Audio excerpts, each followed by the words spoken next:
Oké, wat we met deze expeditie hebben proberen is een beetje uit te leggen hoe elektriciteit is ontstaan, hoe is het ontdekt en hoe is het in de loop van de tijd ook toegepast in de praktijk. En in dit eerste deel wordt uitgelegd wat elektriciteit nou eigenlijk is. De elektronen die ontstaan, hoe maak je die elektronen, de soorten elektriciteit die er is. Dat wordt hier al een beetje eenvoudig uitgelegd. En in deze kast staan wat objecten die een belangrijke rol hebben gespeeld bij de ontdekking van elektriciteit, van de eigenschappen van elektriciteit. Even de eerste batterijen daar bijvoorbeeld. En je moet je realiseren dat elektriciteit pas ruimschoots beschikbaar kwam toen de centrales kwamen met generatoren. Maar voor die tijd was alles vanuit de batterij. Dus alle ontwikkelingen die er geweest zijn door de bekende figuren die op dit kleed staan daar aan het begin, dat is allemaal gedaan door elektriciteit uit een batterij. En dit is dan een van de eerste, de zuil van Volta, waarmee het stroom werd opgewekt. Later ontstaan dan de generatoren, zoals we die tegenwoordig kennen. En dan kreeg iedereen voldoende stroom thuis. De meting die hier staat is de Coulomb-meting. En die is gebruikt om de massa van elektriciteit te meten. Dus we kennen de massa van water, maar ook we kunnen hier massa van elektriciteit meten. Een heel specifiek apparaat is dat. Het is compleet afgeschermd in een glazen omhulsel om hier storingen van buitenaf te krijgen. Compleet met meter, batterij erbij. Dat is een van de zeldzame apparaten die hier staan.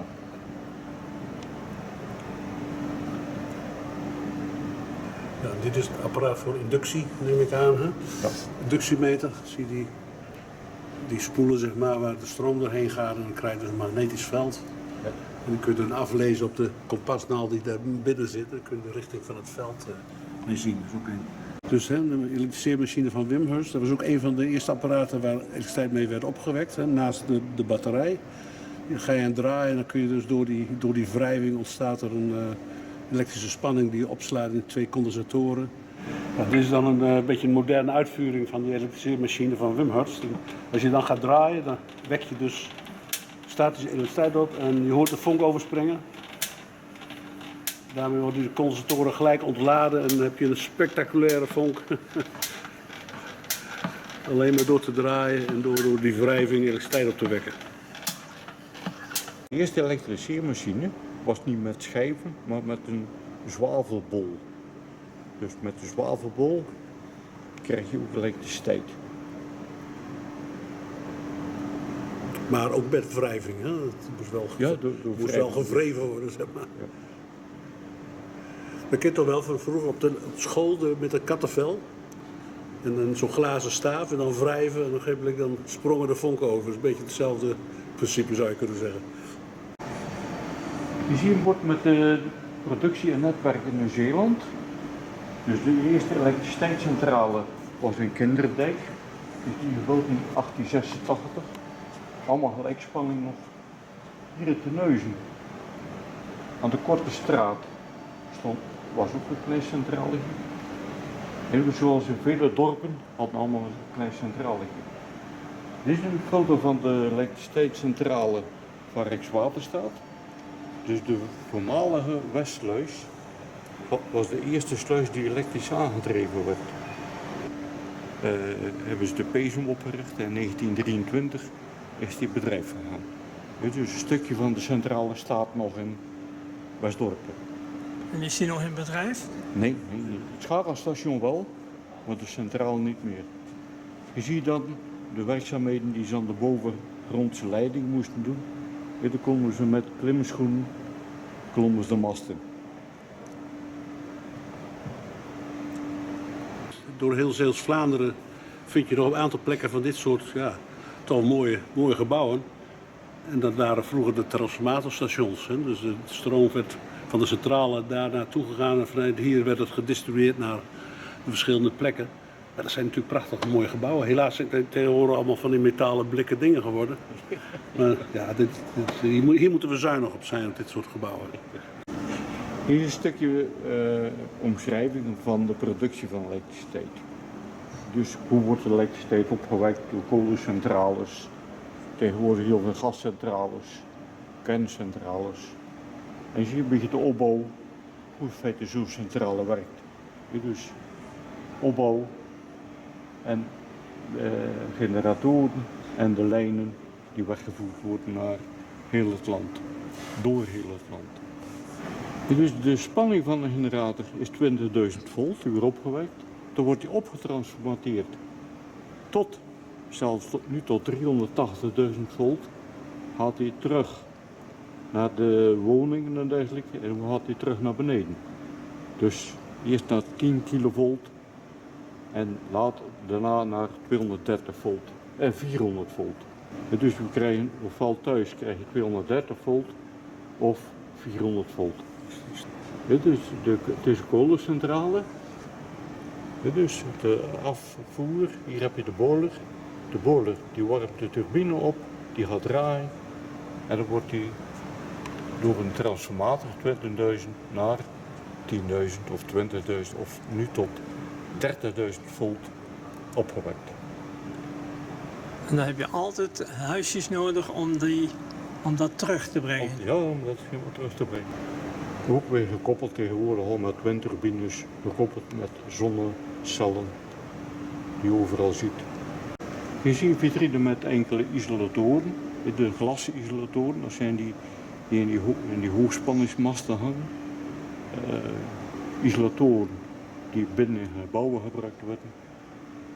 Nog enkele isolatoren. En dan gaan we straks terug naar lagere spanningen. Dus dat zijn de kasten die in de woningen binnenkomen. Oké, in dit stukje vertellen we iets over de elektromotor. En de naam van Tesla is daar heel belangrijk. Oorspronkelijk was het vooral gelijkstroommotoren enzovoort. Maar Tesla heeft de inductiemotor uitgevonden. En die motor die vind je eigenlijk overal tegenwoordig. We hebben hier een voorbeeld van een hele oude elektromotor. Zoals die gebruikt is in de fabriek. En ik ben even kwijt waar het was. Maar ik vond een heel mooi voorbeeld van hoe een motor er vroeger uitzag. Ook met de schakelaar erbij. En ja, dit is de aandrijving van de tegenwoordige tijd. Zelfs de auto's tegenwoordig hebben elektromotoren. Dit is dan de eerste elektromotor van Tesla die je ziet. Dus in het begin was Edison met zijn gelijkspanning de koploper, en toch zeker Amerika. Later heeft Tesla het overgenomen met zijn wisselspanning. Oh, waarom gaat hij dan in? Als je harder draait, dan nog harder spanning op, denk ik. Oh, misschien de andere kant op? Ja, dat is een... Kijk eens. Dan kom je elke dag weer tot nieuwe dingen Ik ontdekken. weet ook niet precies wat. Als ik dit nou weer gelijk gewisselstroom zet, Ja? dus dat is wel een mooie sinus. Dat is een mooie sinus, hè? Ja, rond 1800, toen Napoleon zijn rijk aan het uitbreiden was, die wilde graag snel verbindingen hebben met zijn verschillende hoofdsteden. Maar er was nog geen telegrafie, hè? Er was geen elektriciteit. Dus dat deed men visueel, met een optische methode, een optische telegraaf. En er zijn verschillende modellen van gebouwd, maar meneer de Chappe was eigenlijk de uitvinder van de telegraaf zoals die door Napoleon werd geaccepteerd. Hier zien we een plaatje van. En die heeft gestaan ook in Zeeuws-Vlaanderen, vanaf Antwerpen richting Hulst, zo richting Breskes. Stond deze telegraaf en we hebben hem ook nagebouwd, iets verderop kunnen we straks even bekijken. En zo kon in die tijd van Napoleon, die kreeg een zoon ergens in 1810 ongeveer, dacht ik. En binnen een kwartier later wist men dat in Amsterdam via zo'n optische telegraaf. Maar in die periode is dit zeer uitgebreid gebruikt geweest en ook vercommercialiseerd door meneer Chappe. Op een gegeven moment werden dus een radiosignaal uitgevonden en door Marconi. Die wist dus draadloos Ik heb alleen maar signaal door te zenden en zo ontstond de draadloze telegrafie. Zo rond 1850, 1860 kreeg je dan op verschillende plekken de telegraafkantoren en kon je dus berichten laten doorsturen vanuit zo'n telegraafkantoor. Dit is al wat moderner apparaat, maar daarvoor had je dus de Morse-apparaat. Daar zit de Morse-sleutel. Daar kunnen we verderop nog iets betere dingen van laten zien. De 23e. Ja, Henry is de man die dus via een magneet, je drukt ergens een signaal in de kabel en dan komt er een magneet, wordt geactiveerd en die geeft dan een signaal. En dat kan een punt zijn of een streep. Dat is nog met kabels. En een groot daarvan is ook de telefonie, de telex en de fax. Ook dat zijn nog apparaten die via een kabel hun signaal krijgen. Maar ja, het echte gebruik daarvan is pas echt ontwikkeld toen er kabels gelegd werden.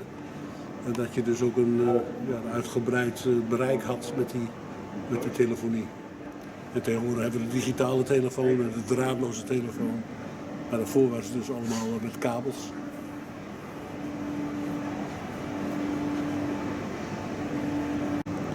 Die kabel die hier ligt is een gepantserde papierloodkabel. En dat gaf voldoende isolatie. Ja. Je ziet de panzer zie je, en je ziet het lood en je ziet het papier. En dan helemaal op het uiteinde is het koperdraad. Het wordt gebruikt om de windmolens op zee te verbinden. Dus je hebt de windmolen staan, je hebt een schakelstation staan op zee. En dit zijn de kabels die verbonden worden. Dus je hebt 3 aders plus loze leidingen voor glasfiber door te blazen. Of het water lag, konden ze met deze meetapparatuur de fouten opsporen. Door middel van? Meting, brug van Wheatstone. En dat werkte goed? De accu is een beetje gezet.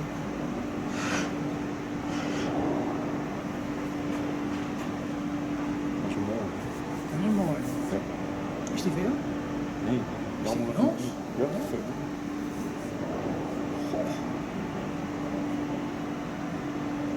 De brug van Wheatstone. ja. De kabels die hier liggen, die worden gebruikt in de telefonie. Dus hier zie je een oude kabel nog met papier omwikkeld. De kabel die hier ligt, dat is een 150 x 4 x 0,5 kabel. Dus het is 600 draadjes zitten erin.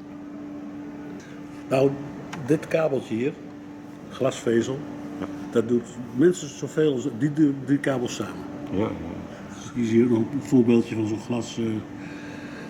glasvezel. Maar in zo'n vezel kun je dus meer signalen sturen dan die enorme bundels met kabeltjes die daar ziet liggen. Dat is echt een ongelofelijke ontwikkeling. De installatie die hier staat, is een zend- en ontvangstinstallatie van Marconi. Inclusief ontvangspoelen en een zendlamp. Uit de jaren 1930 ongeveer is dat, die installatie. Met de hal een uitvinding van 1884 om de eerste beelden over te sturen.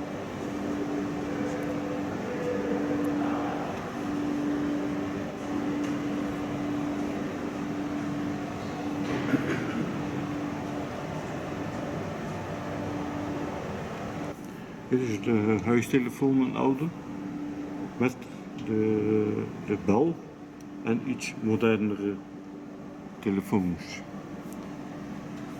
Maar die zijn ook nogal op jaren. Ja, het is al elektronisch al deze. Aan de onderzijde zie je een oude telefooncentrale. Deze. Nou, wat de telefoniste zat er met de telefoon met gehoor erbij. Dus En die moest je dan echt- doorverbinden. Die moest nog zelf nog doorverbinden. Hier zie je dan de seinsleutel van Morris.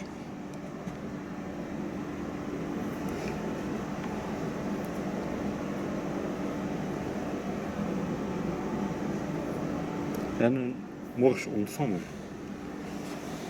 En dat is een heel specifiek, uniek iets, deze. Die is ook afkomstig van Sablonmaat, deze.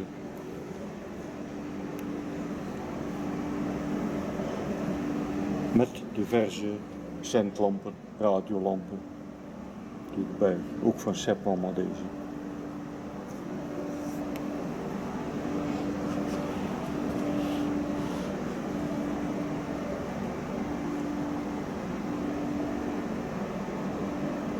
Hier zie je een verlichting met koolstavenlampen nog. wat een hele goede verlichting had.